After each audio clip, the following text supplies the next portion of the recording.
జగన్ ప్రభుత్వానికి సంబంధించి నిలదీస్తూ ట్వీట్లు పెట్టేటటువంటి అంశంలో తాజాగా ఏదైతే పొన్నూరులో వైసీపీకి సంబంధించినటువంటి మాజీ సర్పంచ్ మీద హత్యా ప్రయత్నం ఉదంతా నిన్న టచ్ చేసుకొచ్చారు.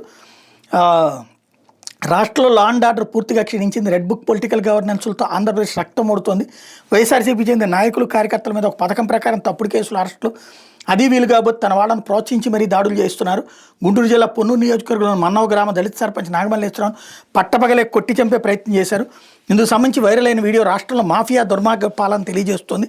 నాగమల్లేశ్వర కుటుంబం మొదటి నుంచి వైఎస్ఆర్సీపీలో ఉండటం, వారికి ప్రజల్లో మంచి గుర్తింపు ఉండటం టీడీపీ వారికి కంటగింపుగా మారింది.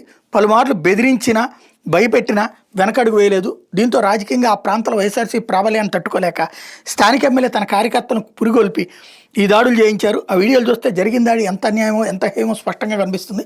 చంద్రబాబు స్వయంగా ప్రోత్సహిస్తూ తన వాళ్ళతో చేస్తున్న ఈ దారుణాలతో వరుసగా జరుగుతున్న ఘటనల నేపథ్యంలో రాష్ట్రంలో ఎవరికి రక్షణ లేని పరిస్థితులు నెలకొన్నాయి. మాఫియా తరహాలో రాష్ట్రాన్ని నడుపుతున్న చంద్రబాబుకి అసలు పదవిలో ఉండే అర్హత ఉందా?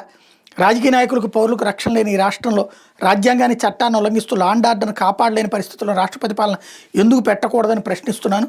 టీడీపీ ముఖుల మారణాయుధాలతో చేసిన దాడిలో తీవ్రంగా గాయపడి ఆసుపత్రిలో చికిత్స పొందుతున్న గుంటూరు జిల్లా పొన్నూరు మండలం మన్నవ సర్పంచ్ పునిగల నాగమల్లేశ్వర ఆరోగ్య పరిస్థితి మీద కూడా ఈ సందర్భంగా జగన్ ఆరా తీశారన్నటువంటి విషయాన్ని హైలైట్ చేశారు.